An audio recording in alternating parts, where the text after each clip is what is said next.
नमस्कार दोस्तों। एक बार फिर से आप सभी का स्वागत है द शिव में। दोस्तों, आज की यह वीडियो उन लोगों के लिए बनाई गई है जो हमेशा कमेंट करके बोलते हैं क्योंकि जीवन की समस्याएं खत्म ही नहीं हो रही हैं। चाहे वह समस्या किसी भी प्रकार की हो, किसी भी प्रकार का पितृदोष हो, गृह संबंधी, पारिवारिक समस्या या नौकरी संबंधी किसी भी प्रकार की समस्या से भी लोग घिरे ही रहते हैं। आप सभी ने नमक के बहुत से उपाय सुने होंगे, लेकिन आज जो प्रयोग हम आपको बताएंगे वह बहुत ही ज्यादा खास और असरदार है, जो कि अपना असर तुरंत ही दिखाता है और आपको आर्थिक और सामाजिक लाभ मिलने लगता है। तो आप इस वीडियो को पूरा देखकर सही प्रकार से समझ लीजिए, क्योंकि इस उपाय की एक ही प्रक्रिया है कि इसको आपको नियम पूर्वक करना होगा। तो आप इसे बहुत ही ध्यान से समझिएगा, जिससे कि आप इसे स्टेप बाय स्टेप कर सके। क्योंकि दोस्तों, हमारे बीच में बहुत से ऐसे लोग हैं जो कि बहुत मेहनत करते हैं और हमेशा ही परेशानियों से घिरे रहते हैं। बहुत मेहनत करने के पश्चात भी सफलता उनके हाथ ही नहीं लगती और वह हमेशा कर्ज में डूबी ही रहते हैं। परेशानियां उनका पीछा ही नहीं छोड़ डहती। यहां नमक का प्रयोग उन्हीं लोगों के लिए है जो कि कोई आसान सा उपाय ढूंढ रहे हैं, जो बहुत ज्यादा नियमों का पालन नहीं कर सकते हैं। तो ऐसे लोगों को बस एक बार नमक का उपाय जरूर करना चाहिए। नमक के उपाय बहुत ही जल्दी, तुरंत की तुरंत छुट्टियों में अपने प्रभाव दिखाता है, तो बहुत ही ध्यान से सुनिएगा। और यदि आपकी समस्या का निदान नहीं होता, आपकी समस्या ज्यों की त्यों बनी रहती है, तो आप मुझे कमेंट करके जरूर बताइए, क्योंकि हमारे चैनल का सिर्फ एक ही मकसद है कि जनसाधारण की सहायता हो और हर किसी का जीवन सफल बन जाए, सनातन धर्म आगे बढ़ता जाए। देखिए दोस्तों, नमक का प्रयोग बहुत सी चीजों में किया जाता है। आपने भी सुना होगा कि नमक का प्रयोग ज्योतिष शास्त्र, वास्तुशास्त्र और तंत्र शास्त्र में अनेकों प्रकार से किया जाता है। नमक का प्रयोग करके बहुत से लोगों ने चमत्कारिक लाभ प्राप्त किए हैं, लेकिन आज के आधुनिक युग में बहुत से लोग इन उपायों से अनजान हैं। लेकिन आज का प्रयोग यदि आप करते हैं तो आप अपने जीवन से नकारात्मक ऊर्जा को हमेशा हमेशा के लिए खत्म कर सकते हैं। तो ध्यान से सुनिएगा कि आपको यह प्रयोग करना कैसे है। आप अपने दोनों हाथों की हथेलियों में नमक ले लो। यहां आपको लेना किस प्रकार से है, आप अपने दोनों हाथों की हथेलियों के बीच में नमक को ले लें और यह प्रयोग आपको सोमवार या फिर शुक्रवार के दिन से ही प्रारंभ करना है। दोस्तों, एक बात का तो आपको विशेष ध्यान रखना है, या तो उपाय को आप सोमवार से शुरू कीजिए या फिर शुक्रवार से शुरू कीजिए। इन दोनों दिनों में से किसी भी दिन आप इस उपाय को प्रारंभ करते हैं। आप अपने दोनों हाथ की अनसुनी बनाएं और उसमें नमक को भर लें और उसके पश्चात आप अपने इष्ट देव का ध्यान करें। आपके जो भी भगवान हैं, जो भी आपके इष्ट देवता हैं, जिनमें भी आपकी पूरी और सच्ची श्रद्धा है, आप उन्हीं का ध्यान करें, उन्हें अपने मन में धारण करिए और उनके बारे में सोचिए। उसके पश्चात किसी भी प्रकार की आपकी समस्या है, आप अपनी समस्या के बारे में सोचिए। नौकरी के बारे में परेशान है, बार बार प्रयास करने के बाद भी आपको नौकरी नहीं मिलती है, तो आप नौकरी के बारे में सोचिए। और यदि आपकी समस्या पारिवारिक है, संतान संबंधी है, आर्थिक समस्या है, किसी भी प्रकार की आपकी समस्या है, तो आप उसी प्रकार की अपनी उसी समस्या के बारे में सोचिए। यदि आप लंबे समय से किसी बीमारी से जूझ रहे हैं, तो आप उनके बारे में भी सोच सकते हैं। फिर आपके जो भी परेशानी है, जिससे भी आप परेशान हो रहे हैं, उसको मन ही मन में सोचते हुए ऐसे सोचना है कि आपकी सारी समस्या नमक में जा रही है, यानी कि आपकी समस्या उस नमक में धारण हो जाए।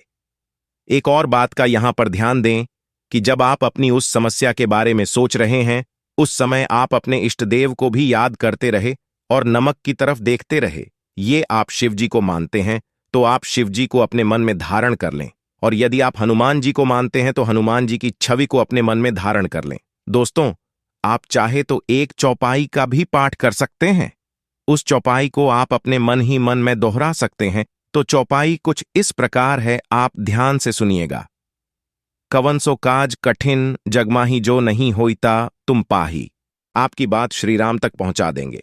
तो आप इस चौपाई का 11 बार, जब 5 बार पाठ कर लें, अपने मन ही मन में चौपाई को जप लें और अपनी समस्या को नमक की तरफ देखते हुए ही आपको यह चौपाई बोलनी है और उसके पश्चात आपको क्या करना होगा, आप बहुत ही ध्यान से सुनिएगा दोस्तों। जब आप नमक की तरफ देखते हुए अपनी सारी परेशानियां, अपने सारी चिंताएं नमक में प्रवेश करवा देंगे और जब आपके सारे बुरे ख्याल उस नमक में समा जाए, आपकी नकारात्मक ऊर्जा कभी कुछ उस नमक में समा जाए, आपको यह सब कुछ अपने इष्ट देवता को मन में अपनी धारण करते हुए सोचना है। आपको ऐसे सोचना है कि आपके इष्ट देवता आपको इन सभी परेशानियों से निकाल देंगे।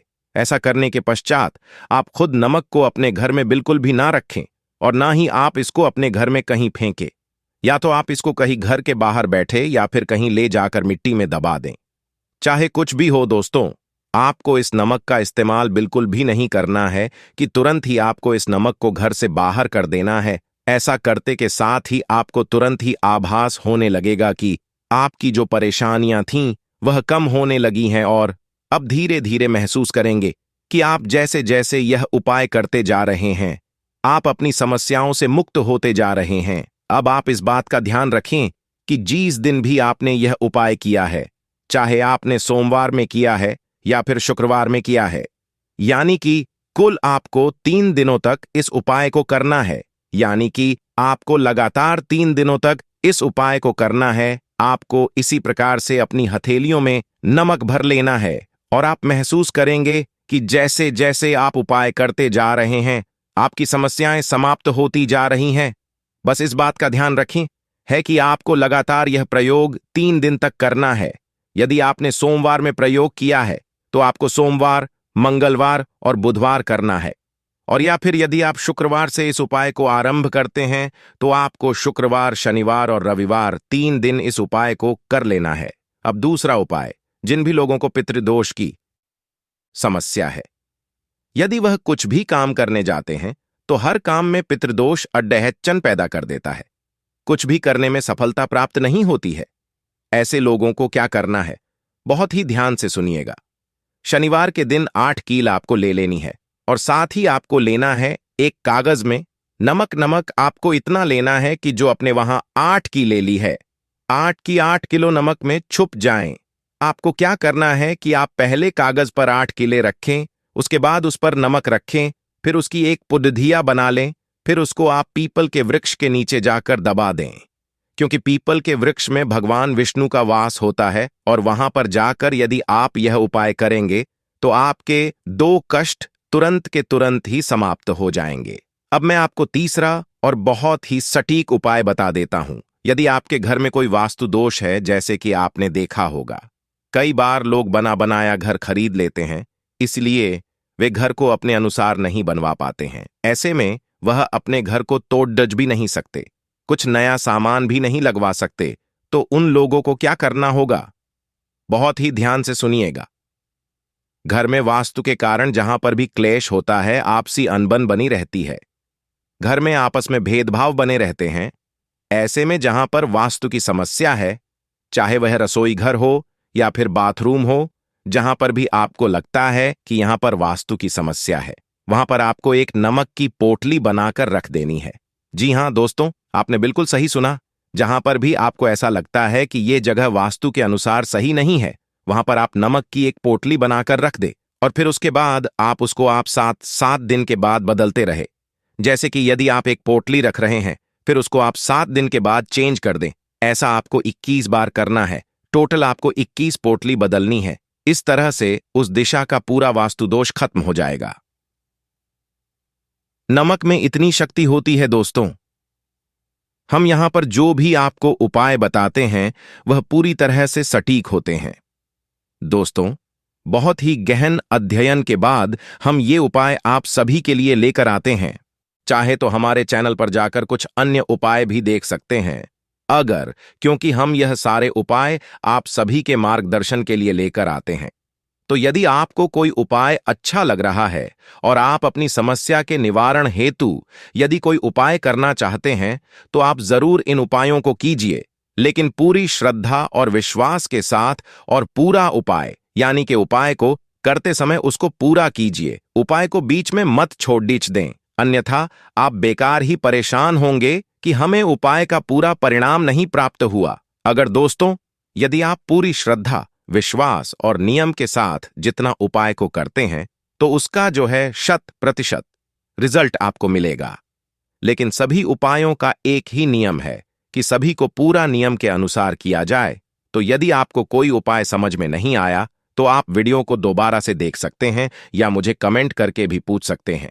इस वीडियो को जनसाधारण तक पहुंचाना आप सभी की जिम्मेदारी है कि हम सनातन धर्म को और भी आगे बढ़ा सकें और जो हमारे यहाँ प्राचीन उपाय आधुनिक युग में कहीं छुप गए हैं उनका सही प्रकार से प्रचार किया जा सके।